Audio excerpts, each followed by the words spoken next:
Hello, my name is Nancy Jacob. I'm a nurse practitioner student from United States University. I have to do a thorax and lung assessment for MSN 572. I have my volunteer here.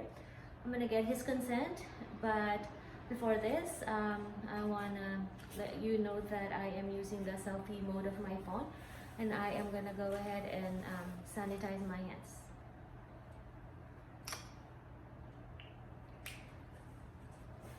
And then I am going to introduce myself to my patient and get his consent. Hello. Hi. My name is Nancy. I'm a nurse practitioner student from United States University. I need to do a thorax and lung assessment for my program. And can I get your consent to record and upload the video on YouTube as unlisted for my professor to see and grade? Yes. Thank you. Do you have any questions or any concerns before we proceed? No. Thank you. Can I have your name and birthday? Melchor Jacob, December 8, 1967. Thank you. So I'm going to go ahead and start the assessment. So I'm going to be starting with the inspection, checking the chest wall for any abnormalities, checking the anterior and posterior thorax. I don't see any pectus carinatum or pigeon chest, no concave or pectus excavatum. There's no barrel chest, and the anterior posterior to transverse diameter is 1:2. So his respirations are even and unlabored.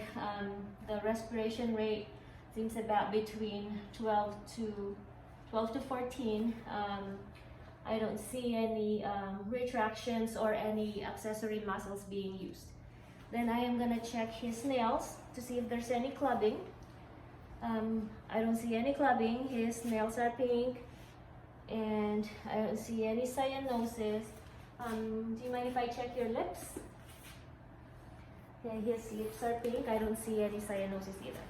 Now I'm gonna go ahead and proceed with palpation. I'm going to be checking for the respiratory excursion to see how his rib cage and his muscles of respiration move when he breathes.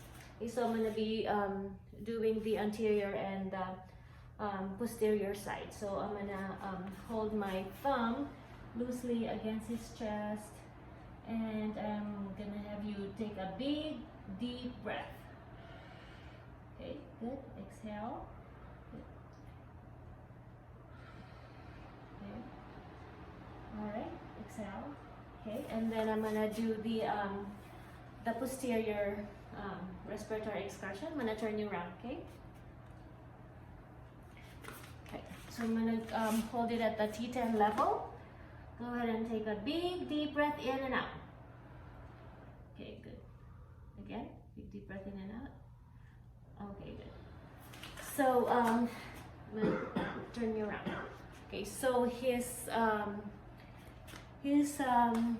chest expand even and symmetrically with respiratory excursion. So now I'm gonna be doing the tactile fremitus. I'm gonna check for the vibrations on his thorax. Tactile fremitus checks for any decreased or increased lung density, to check for any abnormalities. And so what I'm gonna use are my the ulnar surface of my hands, and I'm gonna check each side of his chest and compare the vibrations. So I'm gonna go ahead and do that now. So go ahead and say 99 when my hands touch it. 99, 99, 99, 99, 99, 99, 99, 99. Okay, that's good. So the vibrations are equal on all of the lung fields. Okay, and then I'm gonna do it on the posterior side. Okay, you okay? Yes. All right. So I'm gonna go ahead and do that now. 99, 99, 99, 99, 99, 99, 99, 99, 99. Okay, good. So so the vibrations are symmetrical on each side of his chest. So now I'm gonna check for costal control tenderness. It checks for costal chondritis. Okay, so these are the costochondral joints that are located between the cartilages and the costal cartilages and the ribs. So if you feel any pain or tenderness, you let me know, okay? So I'm gonna palpate right now. No pain. No pain. No pain. No pain. No pain. No pain. No pain. No pain. Okay, good. So there's no costochondral tenderness. That's good. Okay, so now I am going to be doing the percussion and doing a side-by-side comparison. So to check for percussion, I am going to be using the middle finger of my right dominant hand and tapping the middle finger of my non-dominant left hand. Okay, so I'm going to make sure that the pleximeter finger is the only finger that's touching the chest wall to avoid altering the sound of the chest. So I expect to hear resonant sound on all of the lung fields. So I'm going to be doing the anterior and the posterior thorax. So I'm going to do that now in a ladder fashion.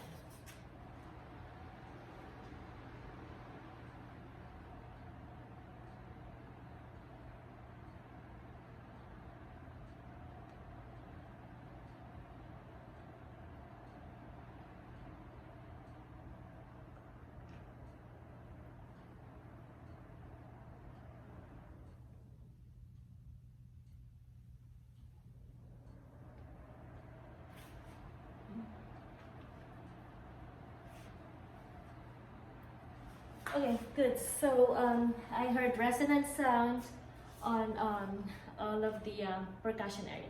Okay, so I'm gonna turn him around and do the same side, do the same thing on his posterior thorax. Okay.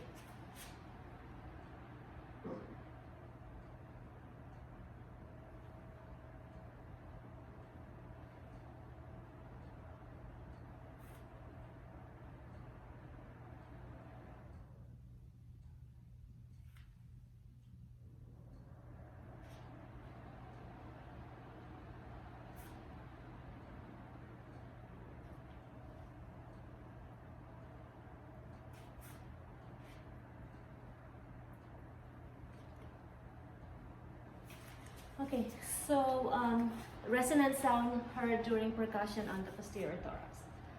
So now what I'm gonna do is I am going to check for the diaphragmatic excursion. So this percussion test checks for the movement of the diaphragm during deep exhalation and deep and full inhalation and full expiration.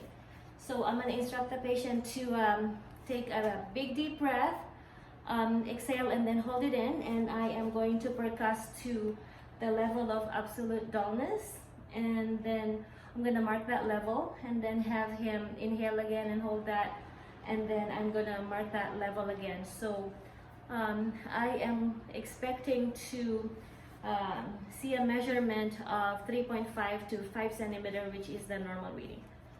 So for the purpose of this video, I'm only going to be doing the one side of the thorax, but ideally both sides should be measured and compared. So is it okay if I mark your back with a pen? Okay, thank you. So first I'm going to have you take a big deep breath and hold it.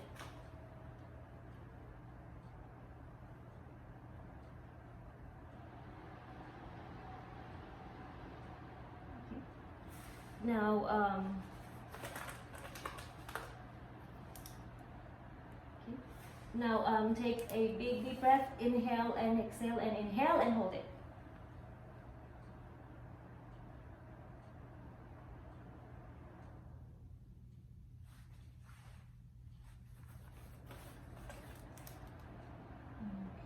Okay.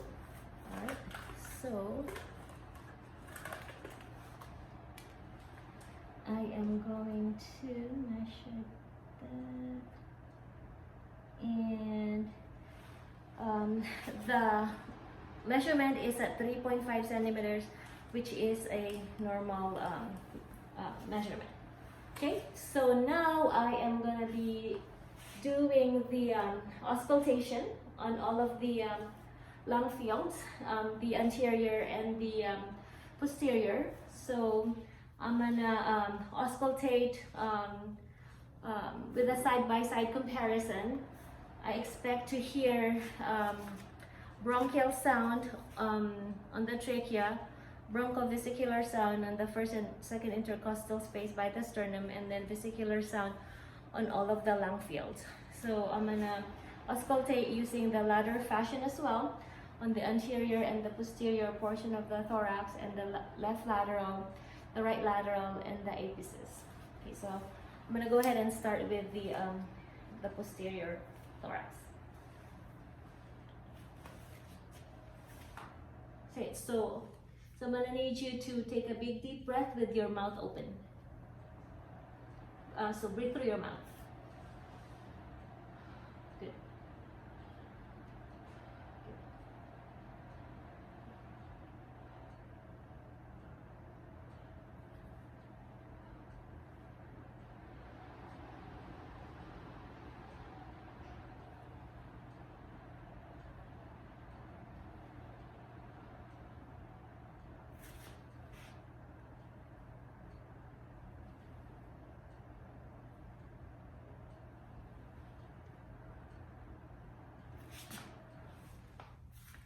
Alright, so all lung fields are clear, and then I am going to turn him around to check for his anterior lung sounds. So again, you take a deep breath with your mouth open.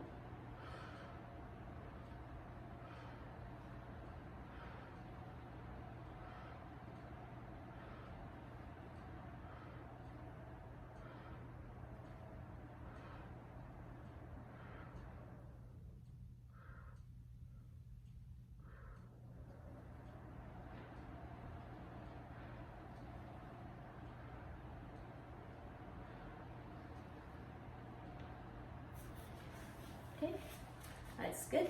So I heard bronchial sound on the trachea, bronchovesicular on the external area, and vesicular sound on all the other lung fields. So the last test would be the special test, which is called bronchophony, and I am going to also auscultate the posterior thorax as I have him say 99. And then I expect to hear the sounds to be muffled. If it is really loud and audible, it means that the bronchophony test is positive. So we do this bronchophony test to make sure that there's no pneumonia or there's no pleural effusion. So I'm gonna go ahead and do that now. So I'm gonna turn you around, okay?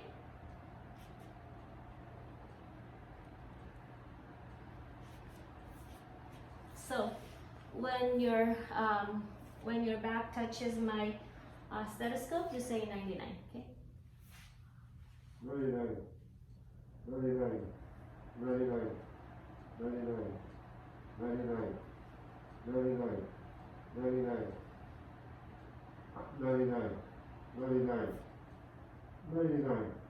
99, 99, 99, 99, 99, 99, 99, 99, 99, 99. Okay, that is good. I did not hear a very clear 99 sound. It was really muffled. And so the bronchophony test was negative. Okay, so I'm gonna turn you around, okay? Are you okay? Yes. All right, good. So everything went well. Your lung sounds are clear, and I didn't hear any abnormalities. and see any abnormal findings. So do you have any questions or concerns No. before we? So that concludes our thorax and lung assessment. Thank you for your cooperation. You're welcome. Thank you.